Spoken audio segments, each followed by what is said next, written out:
말씀 읽고 말씀 나눌 텐데요. 주보에는 에베소서 4장 1절에서 4절까지로 되어 있는데 6절까지 함께 읽도록 하겠습니다. 그러므로 주 안에서 갇힌 내가 너희를 권하노니 너희가 부르심을 받은 일에 합당하게 행하여 모든 겸손과 온유로 하고 오래 참음으로 사랑 가운데서 서로 용납하고 평안에 매는 줄로 성령이 하나 되게 하신 것을 힘써 지키라.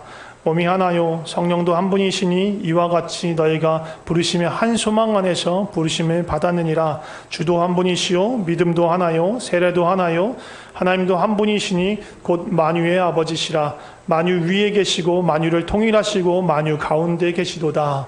아멘.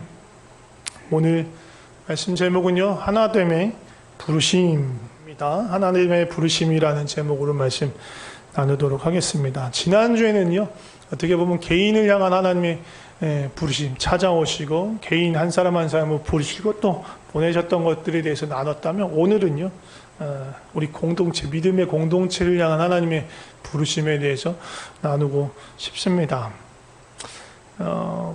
지난주에요 교회를 다 마치고 모든 일을 다 마치고 뒷정리 다 하고 집에 가는데요 되게 기분이가 좋았습니다. 그냥 행복한 느낌이 저한테 이렇게 쭉 밀려 들어왔어요.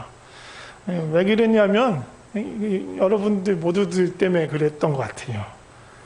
저희가 이제 지난주에 마지막에 이제 교사 모임이 거의 가장 마지막 순서였던 것 같은데 그 교사 모임 이렇게 진행하고 준비하면서 제가 또 옆에 안에서 기다리고 뭐 이러면서 계속 여기서 뭔가 하는 소리가 들리는 거예요. 중간중간 나와서 너무 기다리고만 있으면 안 되겠다 해서 미리 좀 가서 철수를 좀 해야겠다 해서 세팅 정리를 하고 있는데 저기는 여성교회 집사님들이 계시고 남성교회 집사님들은 뭐 악기 하나씩 가져와서 뭔가를 하고 계시고 또 박권사님, 김호숙 집사님 이따가 좀 하시겠지만 뭐 특송 준비를 하시고 막 이러면서 뭐 사부작 거리시면서 뭔가를 계속 하시는 거예요. 또 그런 막 심각한 분위기라는 게 아니라 막 즐거운 분위기로 막 하하호 하면서 막 뭔가를 하시는데 그래 너무 좋은 거예요. 그게 너무 좋았어요. 그러면서 교사 모임을 하면서 모였던 집사님들하고 이렇게 나누기도 했는데 옛날 기억들이 많이 떠올랐어요. 옛날에 제가 어렸을 때 그리고 청년 시절에 교회에서 있었던 여러 가지들이 떠올랐습니다. 아주 어렸을 때 초등학교 때는요 누나하고 저만 이렇게 따로 교회를 왔다 갔다 할 수 없으니까 지금 우리 청소년들처럼 다 부모님을 대기하고 있잖아요. 부모님들의 일정이 다 끝날 때까지 대기하고 있는데 사실 그게 뭐 그렇게 지루하지 않았어요. 엄청 재밌었어요. 그 시간이 다 노는 시간이니까. 왜냐하면 우리 지금하고 비슷해요. 주일학교 시간이 이 어른들 예배보다 1시간 반 정도 먼저 시작했어요. 1시간 반, 2시간 정도 먼저 시작했는데 저 정확하게 기억은 안 나는데 먼저 시작해서 그거 끝나면 어른 예배 끝나고 점심 먹고 가니까 그때까지 기다리고 또 가끔가다 뭐 원래 뭐 하고 그러면 또 그것까지 끝나고 와야 되니까 뭐 한참 기다려야 되는 거예요. 근데 지루하지 않았던 게 친구들하고 엄청 놀았거든요. 엄청 놀았어요. 뭐 장난감 그런 거 없었어요. 우리들이 최고의 장난감 뭐였냐면 방석이었어요. 방석. 왜냐하면 우리 주일학교실은 이게 좌식으로 이제 방석 깔아놓고 하는 거였고 이제 본당은 이제 따로 이렇게 의자 장의장 있는 데였는데 이 방석 하나면 끝나요. 이걸로 칼싸움을 하고 막 방패를 하고 막 휘두르기도 하고 이걸로 집 짓기도 하고 막 점프대 만들어서 거기에서 막 뛰어내리기도 하고 막 난리를 치면서 노는 거 장난감이 없는데 그거 하나면 충분해요. 땀범벅이 내려오면 막 신나게 놀아요. 그렇게 한참 놀면 밥 먹으라고 하면 밥 먹고 또 놀아요. 그러고 가는 거예요. 이제 나중에 커서도 비슷했던 것 같아요. 제가 뭐 지난주에도 잠깐 말씀드렸지만 지난주 제가 예수님은 모태신앙이었지만 예수님을 인격적으로 만난 건 한참 뒤에 20대 초반 22살 23살 뭐 그때쯤이었던 것 같은데 95년이었으니까 요즘 따지는 나라면 22살이에요. 22살에 주님을 만나는데 점심 식사 후에 이제 청년부 모임을 가지려고 처음에 이제 소그룹처럼 이렇게 모여서 하다가 나중에는 막 정식으로 예배 시간을 갖고 전도사님 모셔다가 말씀도 듣고 찬양팀도 만들고 막 그렇게 예배하고 그 예배 준비하면서 예배팀은 또 전날에 모여서 예배 준비하도 하고 막 그랬어요. 근데 또 이때도 예배를 마치고 집에 안 가. 집에 가는 게 이상한 거야. 집에 가지 않고 거기서 막 또 남아서 수다 떨고 막 수다 떨다 배고프면 또 옆에 떡볶이촌이 신당동이 가깝기 때문에 신당동 떡볶이촌 가서 떡볶이 또 먹고 뭐 거기서도 또 수다 한참 거의 밤이 새카매질 정도로 또 기다렸다가 또 집에 또 각자서 다 데려다 주고 그때 또 제가 차가 있었거든요. 차로 다 데려다 주고 막 거의 거의 12시 다 돼서 집에 들어왔어요. 근데 너무너무 재밌는 거예요, 그게. 막 누가 시켜서 그런 게 아닌데, 그냥 너무너무 재밌었어요. 그냥 헤어지기 싫었어요. 특별한 것도 없는데, 그냥 예수님 믿는 친구들과 함께 있는 것 자체가 너무너무 큰 기쁨이었습니다. 근데 지난주에 우리 장로님, 뭐 집사님, 뭐 권사님 이렇게 보면서, 뭔가 그런 느낌이 좀 왔어요. 함께 있는 것이 기쁘신 것 같다. 재밌으신 것 같다. 저렇게 하하호호 웃으시면서 그렇게 오랫동안 거의 3시간 넘도록 이렇게 모여서 뭔가를 하시는 모습이 너무너무 좋았습니다. 제 아내도 그런 얘기를 하더라고요. 처음 우리 교회 왔을 때 밥 먹고 나서 막 약속이나 하듯이 다 사라져 버리는 게 너무 낯설고 이상했다. 교회 아닌 것 같았다. 그런 말을 하더라고요. 근데 뭐 지난주에도 그렇고 요즘 뭐 금요일 예배 때 보시면 알겠지만 금요일 예배 끝나고 집을 안 가요. 그 밤늦은 시간에 끝나는데 막 10시 한 뭐 빨리 끝나면 10분 막 늦게 끝나면 거의 한 10시 20분 막 늦게 끝나는데 집을 안 가요.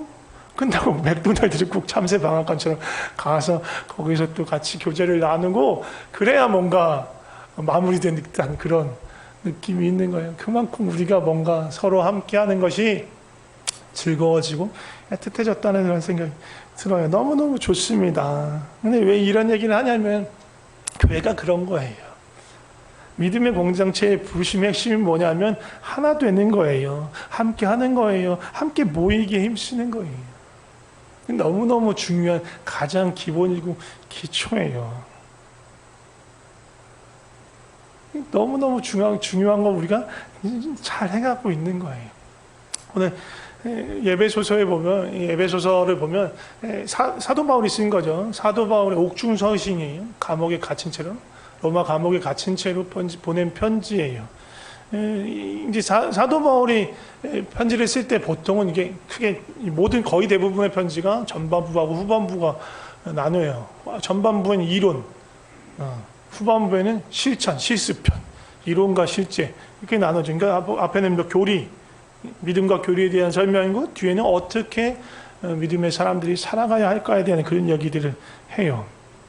그래서 에베소서는 3장까지 오늘 4장 1절부터 읽었는데 바로 앞에 3장까지가 그런 이론적인 부분, 교리적인 부분이고 4장부터가 어떻게 살아가야 할까에 대한 내용을 나눠요.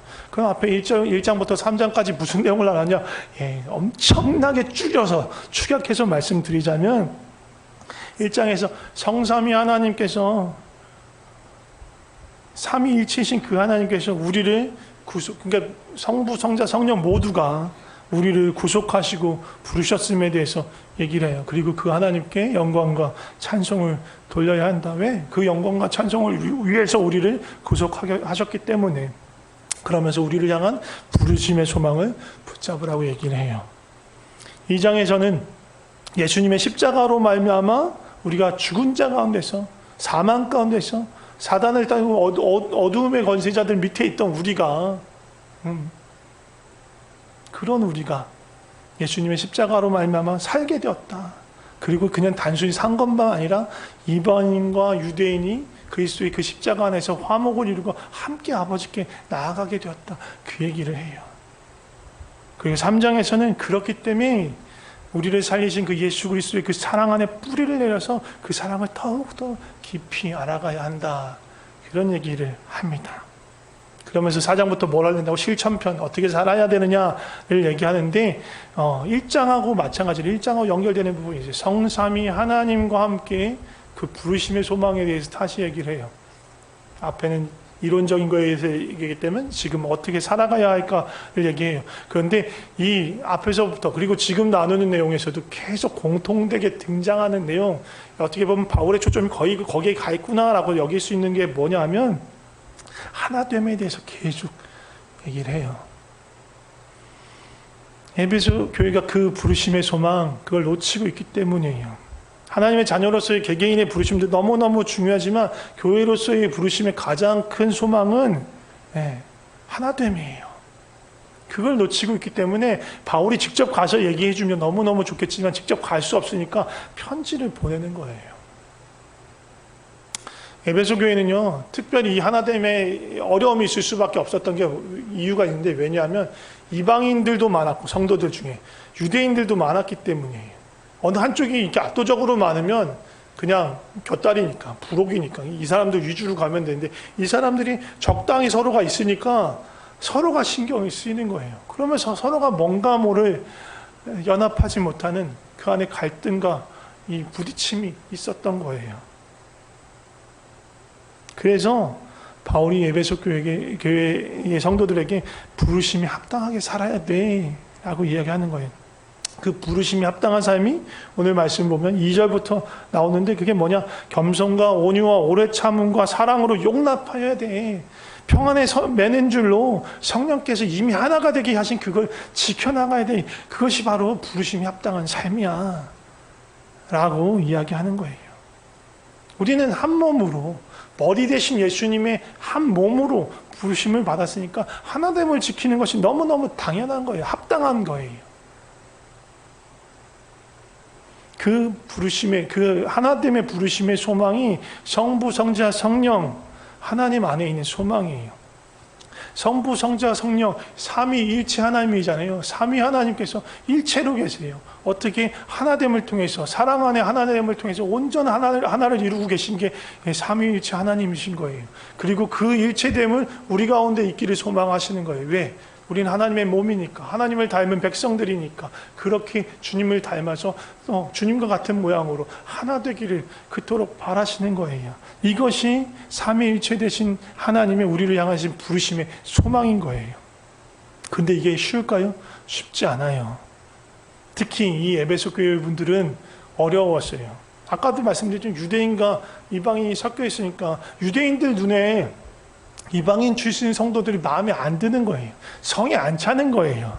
뭔가 계속 불안해 보여요. 저 사람들 보면. 뭔가 불량해 보이기도 하고. 저 사람들 예수 믿기 전에 어떤 습관대로 계속 우상제사에 참여하는 거 아니야? 우상제사에 드렸던 막 고기들 먹고 그러는 거 아니야? 아니면 여전히 음란한 문제가 계속 있는 거 아니야? 왜냐하면요, 로마 시대의 대부분의 로마 식민지에서는요, 그냥 문화적으로 음란했어요. 그게 그냥 너무 자연스러워요. 죄가 아니었어요. 그 사람들의 기준으로는. 그 사람들의 성전, 그 사람들의 신전, 뭐 제우스 신전이고 아르테미스 신전이고, 거기서는요, 그냥 그런 음란함이 자연스럽게 일어났어요. 그게 제사의 일환이었어요. 그냥 그게 평범한 거였어요. 근데 예수님 믿는 사람 그렇게 살면 안 돼.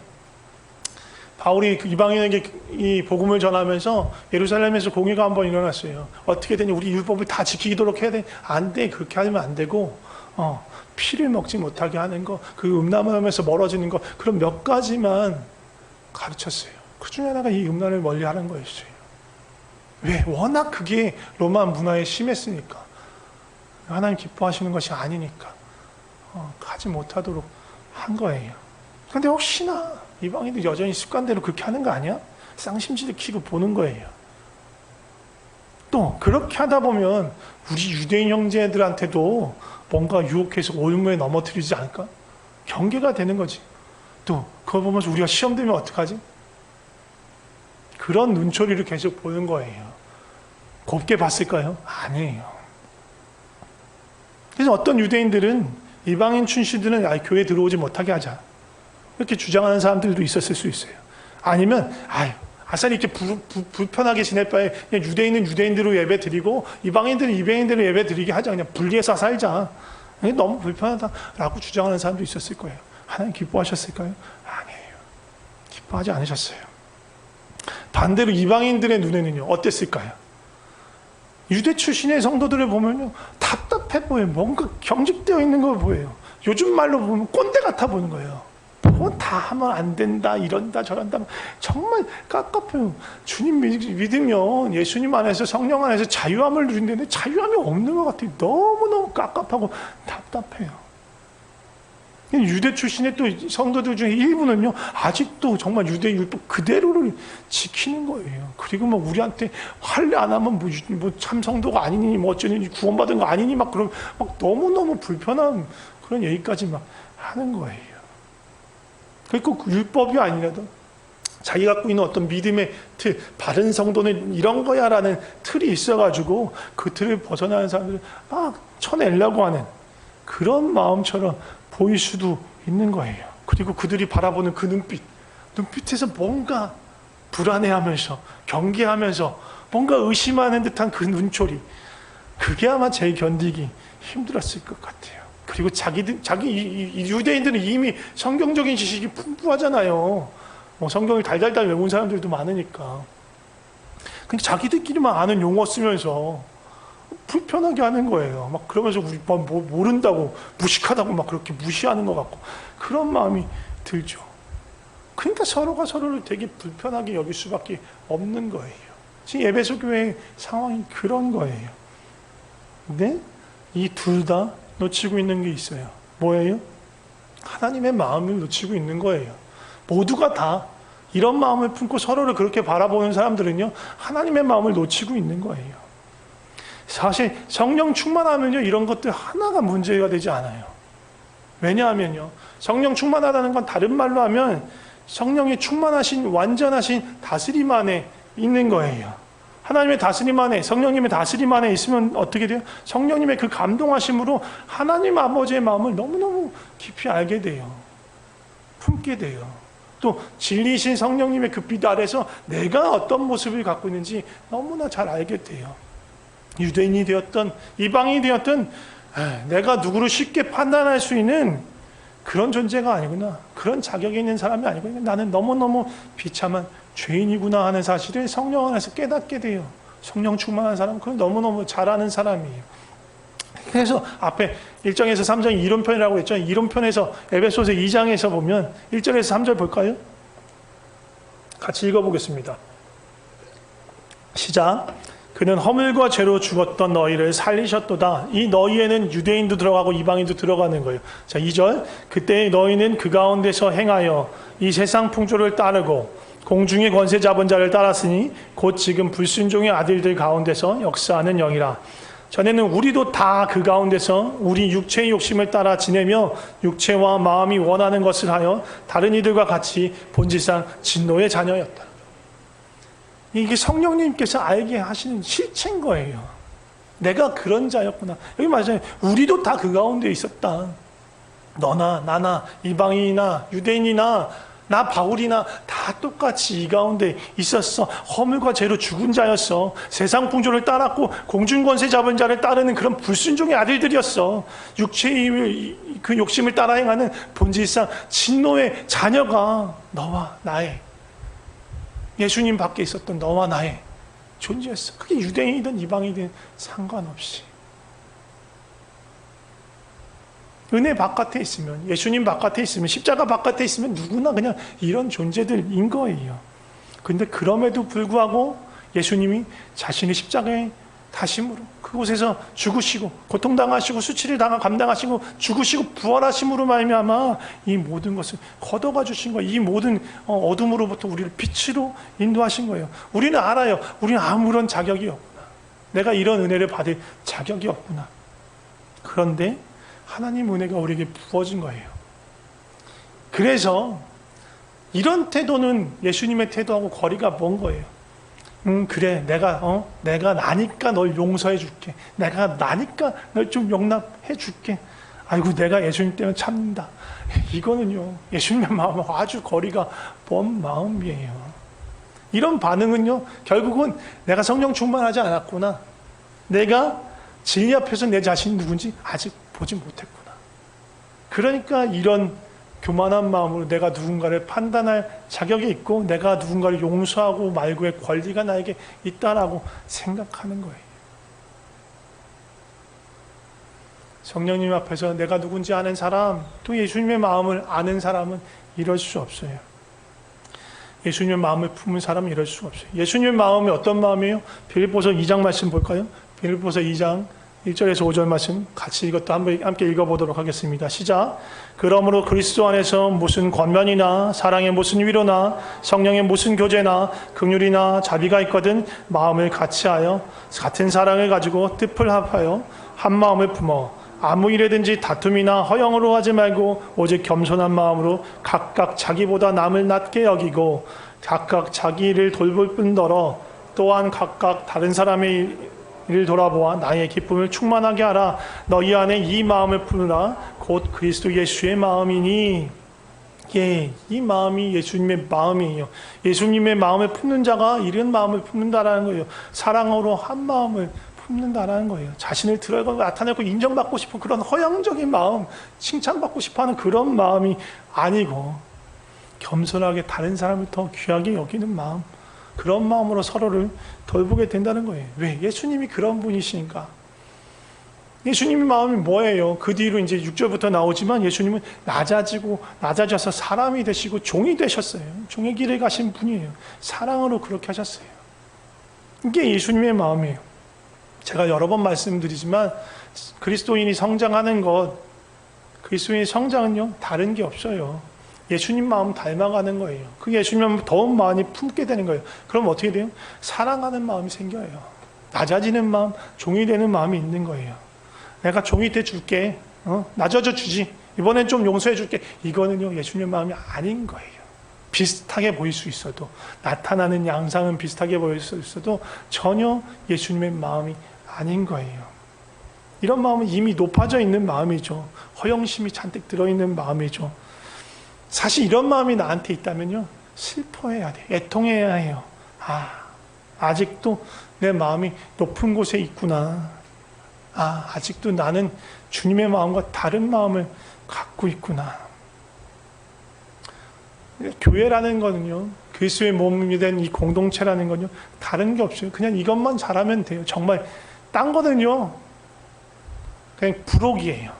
있어도 되고 없어도 되는데 정말 이거 하나는 놓치지 않아야 되는 우리의 부르심의 본질, 부르심의 가장 중요한 소망, 예수님 안에서 서로 사랑하려고 하는 것, 하나 되려고 하는 것, 하나 되면 힘써 지키는 것, 그게 가장 중요한 거예요. 여기서 실패하면 아무 소용없어요. 뭘 아무리 잘해도 소용없어요. 아무리 밖에 나가서 많은 사람들에게 전도를 잘한다고 해도, 또 많은 사람들 막 교회를 이렇게 초청해서 데리고 온다고 해도, 아무리 찬양을 잘해도, 아무리 헌금을 많이 해도, 아무리 많은 은사를 갖고 있어도, 아무리 성경을 많이 읽어도, 아무리 기도를 열심히 한다고 해도 말짱 꽝인 거예요. 이 마음을 품지 못하면, 서로 사랑하지 못하면 우리는 그냥 실패하고 있는 것입니다.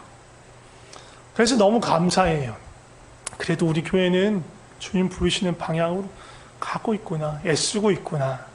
서로 섬기고 사랑하려고 애쓰는 그런 모습들이 너무너무 좋습니다. 목장으로 모여서 또 서로 격려하고 서로를 위해서 함께 기도하는 모습도 너무너무 아름답습니다. 그렇게 지금처럼 열심히 자주 모이세요. 격려하세요. 운동도 좋아요. 운동, 배드민턴 열심히 하시는데 너무너무 좋아요. 말씀도 같이 읽고 이렇게 나누는 것도 너무너무 좋아요. 뭘 하든 그냥 만나서 수다를 떨어도 믿는 사람들과 함께 모여서, 성도들과 함께 모여서 교제하고 즐기고 놀고 함께 그렇게 나누세요. 그러면서 그 안에서 사랑을 적용하려고 애쓰셔야 합니다. 더욱 사랑하게 되기려고 애써야 합니다.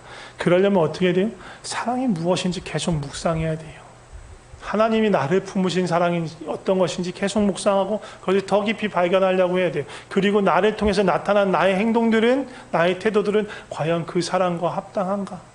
그 사랑과 어울리는가? 하나님 나를 이렇게 받으셨는데, 나를 아무 조건 없이 받으셨는데, 나의 어떠한 비참함과 상관없이, 나의 어떤 불량함과 상관없이 나를 받으셨는데 혹시 나는 그렇지 못한 삶을 살고 있지 않은가?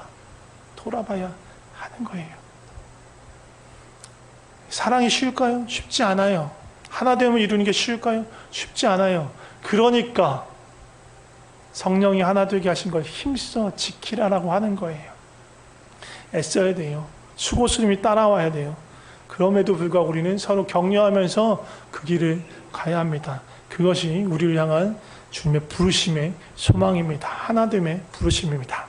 좀 이렇게 서로를 좀 격려하면 좋을 것 같습니다. 자, 이렇게 서로 바라보시면서 우리 함께 더욱 사랑합시다. 네. 한 번 더 이번에는 우리 함께 주님 사랑 배워갑시다. 아멘. 이것이 우리의 부르심입니다. 함께 기도하면 좋을 것 같습니다. 네, 먼저 좀 감사하면서 기도했으면 좋겠습니다. 우리 허물과 죄로 죽은 자였습니다. 세상 풍조를 따르고 공중권세자를 따르는 그런 불순종의 아들이었습니다. 그리고 본질상 진노의 자녀였습니다. 그런 나를 주님의 사랑으로 부르셨습니다. 그 부르심에 대해서 또 그리스도의 몸의 지체로 부르셨습니다. 그 부르심에 대해서 감사하면서 기도했으면 좋겠습니다. 같이 기도하겠습니다. 아버지 감사합니다. 우리 주님의 자녀를 주셔서 계속해서 기도할 때에 내가 정말 그 부르심이 합당하도록 성령께서 하나 되게 하신 그것을 힘써 지키며 사는 자, 그래서 겸손한 마음으로 주님의 마음을 품고 나보다 남을 지체를 더욱 귀히 여기고 서로를 돌보는 그 삶을 살게 해달라고 좀 기도하면 좋을 것 같습니다. 같이 기도하겠습니다.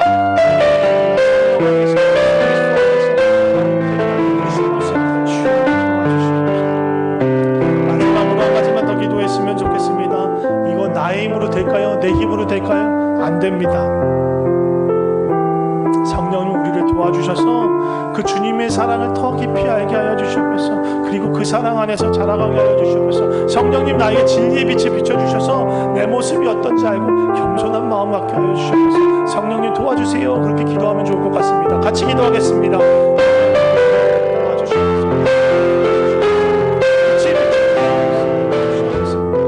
제가 기도하겠습니다. 하나님 아버지 감사합니다. 우리를 불러주셔서 감사합니다. 흑암 가운데서 죽음 가운데서 우리를 부르셔서 주님의 몸 되게 하였습니다. 주님의 몸의 지체가 되게 하여 주셨습니다. 생명 가운데 살게 하여 주셨습니다. 날마다 우리에게 주님의 그 은혜와 사랑을 부어주시옵소서. 그래서 그 사랑이 얼마나 크고 깊고 넓고 풍성한지 알게 하여 주시옵소서. 그냥 지식으로 아는 것이 아니라 우리 모두 그 사랑 안으로 들어가서 그 사랑을 경험하게 하여 주시옵소서. 또 진리이신 성령님 가운데서 그 성령님의 그 거룩한 빛 가운데서 내가 누구인지 알게 하여 주시옵소서. 그래서 겸손한 마음으로 이 땅에 오신 그 예수님의 마음을 품고 나보다 지체를 더 귀히 여기며 함께 사랑으로 그리스도의 몸을 이뤄가게 하여 주시옵소서. 더욱 만나기를 모이기를 힘쓰게 하며 성령이 하나 되게 하신 그것을 힘써 지키며 그리스도의 완전하고 온전한 성전으로 함께 지어져 갈 수 있게 인도하여 주시옵소서. 주님 감사합니다. 우리를 부르신 우리 주 예수 그리스도 이름